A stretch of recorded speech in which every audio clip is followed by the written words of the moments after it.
નમસ્કાર, આપ જોઈ રહ્યા છો ગુજરાત 18 લાઈવ. હવે જોઈએ અગત્યના સમાચાર. ફિનિક્સ ઇન્સ્ટિટ્યૂટનું જી એડવાન્સ્ડમાં પણ ધમાકેદાર પરિણામ. વડોદરા ફર્સ્ટ, સેકન્ડ અને ફોર્થ રેન્ક. 1 જૂન 2026ના રોજ એનટીએ દ્વારા આયોજિત અને ભારતની સર્વોચ્ચ માનીતી તકનીકી સંસ્થાન ભારતીય પ્રૌદ્યોગિક સંસ્થાન આઈઆઈટીમાં પ્રવેશ માટે લેવામાં આવતી જીનીટ એડવાન્સ પરીક્ષાનું પરિણામ જાહેર થયેલ છે, જેમાં ફિનિક્સ ઇન્સ્ટિટ્યૂટ તથા વિદ્યાર્થી દેવ પ્રજાપતિ AIR 174 સાથે સમગ્ર વડોદરા શહેરમાં પ્રથમ ક્રમાંક મેળવ્યો છે. તદુપરાંત પ્રાંશુ ગુપ્તા AIR 274 સાથે વડોદરામાં દ્વિતીય ક્રમાંક, જૈનમ શાહ AIR 929 સાથે ચોથા ક્રમાંક પર છે. જે મેન્સમાં આશરે 15 લાખથી વધુ વિદ્યાર્થી પરીક્ષા આપે છે, જેમાં 1.80 લાખ જે એડવાન્સની પરીક્ષા માટે ઉત્તીર્ણ થયા છે, જેમાં આશરે 56,800 આ પરીક્ષાને ક્વોલિફાય કરી છે.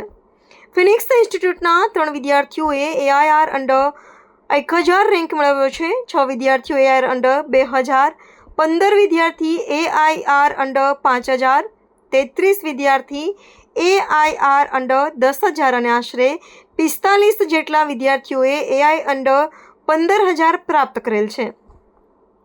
બોર્ડની પરીક્ષામાં ધોરણ 10 હોય કે 12, સાયન્સ, જી હોય કે નીટ, ગુજકેટ હોય કે અન્ય કોઈ પણ પરીક્ષા, વડોદરા શહેરમાં પ્રથમ ક્રમાંક આપતી એકમાત્ર સંસ્થા એટલે ફિનિક્સ ઇન્સ્ટિટ્યૂટ. ફિનિક્સ ઇન્સ્ટિટ્યૂટના ફાઉન્ડર અને ડાયરેક્ટર મુકેશ દાદવાણી સર સાથેની મુલાકાતમાં સરે જણાવ્યું કે આ પરિણામ વિદ્યાર્થી અને શિક્ષકોની મહેનત અને અથાગ પરિશ્રમનું ફળ છે. ફિનિક્સ ઇન્સ્ટિટ્યૂટની શૈક્ષણિક પ્રણાલીને જો કોઈ વિદ્યાર્થી ફોલો કરે તો એ ચોક્કસ સફળતા મેળવશે જ અને એનું જ પરિણામ છે. ફિનિક્સ ઇન્સ્ટિટ્યૂટના સર્વશ્રેષ્ઠ શિક્ષકો, ફિનિક્સ ઇન્સ્ટિટ્યૂટના સ્ટડી મટીરિયલ, મૂલ્યાંકન પદ્ધતિ અને 2 ટાઈમ ટીચિંગ મોડલ એ જ સફળતાની ચાવી છે. ફિનિક્સ ઇન્સ્ટિટ્યૂટમાં ધોરણ 9થી 12 સાયન્સ અને કોમર્સ, રીનીટ, રીજીના પ્રવેશ ચાલુ છે. ધોરણ 11 સાયન્સ અને કોમર્સની નવી બેચની શરૂઆત 8 જૂન 2026થી થશે. આપ પ્રવેશ માટે આપ ફિનિક્સ ઇન્સ્ટિટ્યૂટ, મકરપુરા, કલાલી, અટલાદરા, હરણી ખાતે આપ ઓફિસની મુલાકાત લઈ પ્રવેશ મેળવી શકો છો. વધુ માહિતી માટે કોલ કરો 7433931112 1314. जनरल कैटेगरी में बहुत सारे बच्चे ऐसे हैं कि जिसके अदर कैटेगरीज में भी 200, 300, 400 रैंक्स हैं, और जनरल कैटेगरी की बात करते हैं और ये रिजल्ट बच्चों का हार्डवर्क और फैकल्टीज का पूरा हार्डवर्क की वजह से ही आता है. तो सेल्फ रिसर्च स्टार्ट करते हैं एज पर पॉलिसी. કોલેજના પ્રવેશ માટે લેવામાં આવે છે. 1 જૂનના રોજ રિઝલ્ટ આવ્યું, જેમાં વડોદરાનું ખૂબ જ સારું પરિણામ છે, જેમાં ફિનિક્સ ઇન્સ્ટિટ્યૂટનો વિદ્યાર્થી દેવ પ્રજાપતિ જેઈ મેન્સની જેમ એ અગેન જેઈ એડવાન્સમાં પ્રથમ છે અને એનો ઓલ ઇન્ડિયા રેન્ક 174 છે.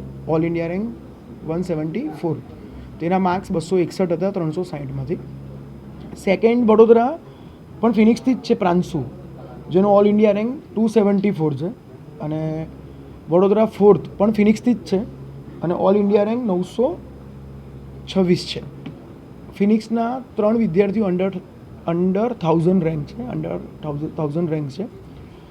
આ પરીક્ષા 14 લાખ વિદ્યાર્થીઓ જેઈ મેન્સ આપતા હોય છે અને 1.5 લાખ જેટલા વિદ્યાર્થીઓ આશરે 1 થી 1.5 લાખ વિદ્યાર્થીઓ આશરે એડવાન્સ આપતા હોય છે. તેમાંથી ફિનિક્સના વડોદરાના 3 વિદ્યાર્થીઓ અંડર 1000 રેન્ક મેળવેલ છે. અંડર 5000 આશરે 15 વિદ્યાર્થીઓ જનરલ રેન્કમાં, જનરલ કેટેગરીમાં, અને અંડર 2000 6 વિદ્યાર્થીઓ મેળવેલ છે. ટોટલ 33 જેટલા વિદ્યાર્થીઓ અંડર 10,000 રેન્ક મેળવેલ છે, જે લોકોને સારામાં સારી IIT પ્રાપ્ત થઈ જશે. ઓવરઓલ જેઈ એડવાન્સનું પરિણામ ફિનિક્સ ઇન્સ્ટિટ્યૂટનું ખૂબ સારું છે. એ પાછળ શ્રેય બધા ફેકલ્ટી, વિદ્યાર્થીઓની મહેનત અને વાલીઓનો ભરોસો રહેશે. હું મુકેશ દાદવાनी, फिनिक्स इंस्टीट्यूट ना डायरेक्टर और फाउंडर. अभी आज हमारा रिज़ल्ट आया और उसमें मेरा ऑल इंडिया रैंक 174 आया है. इसके लिए आप सबसे ज़्यादा श्रेय किसको दोगे? इसका सबसे बड़ा श्रेय मेरे टीचर्स और मेरे पेरेंट्स को ही जाता है, जिन्होंने हमें सबसे ज़्यादा सपोर्ट किया है और गाइडेंस दी है. अभी नए बच्चे 10th, 11th और 12th में उनके लिए क्या मैसेज होगा? उनके लिए बस यही है कि 11th 12th में जब आए बस वो रोज़ कंसिस्टेंटली मेहनत करे और आगे का ज़्यादा ना सोचे. बड़ा फिनिक्स ही क्यों? फिनिक्स इसलिए क्योंकि यहाँ पे हमारे सारे टीचर्स बहुत अच्छे से पढ़ाते हैं और बेस्ट स्टडी मटेरियल अवेलेबल है. स्टडी के साथ साथ आपको यहाँ से और कौन सा मेन पावर मिलता है? स्टडी के साथ साथ मैं टेबल टेनिस खेलता था और कभी कभी क्यूब करता था। मोबाइल के लिए आप कितना यूज़ कर रहे थे अगर सोशल मीडिया पे होते तो? मोबाइल में व्हाट्सएप और यूट्यूब थोड़ा यूज़ होता था और उसमें मैं रोज़ 1 आवर से ज़्यादा नहीं यूज़ करता था। Thank you. जे एडवांस में मेरी रैंक 274 आई है। इसका मैं पूरा श्रेय अपने माता पिता, अपने मित्र और अपने खासकर अपने अध्यापकों को देना चाहता हूँ। जब मेरे अध्यापक प्रियांक सर, विजयानंद सर और वो आशीष सर ने बहुत सहायता करी थी। पूरे 2 साल के प्रिपरेशन दौरान कोई भी कहते दुविधा आती थी तो हमेशा वो सहायता करते थे। क्या नाम है बेटा? प्रांशु गुप्ता।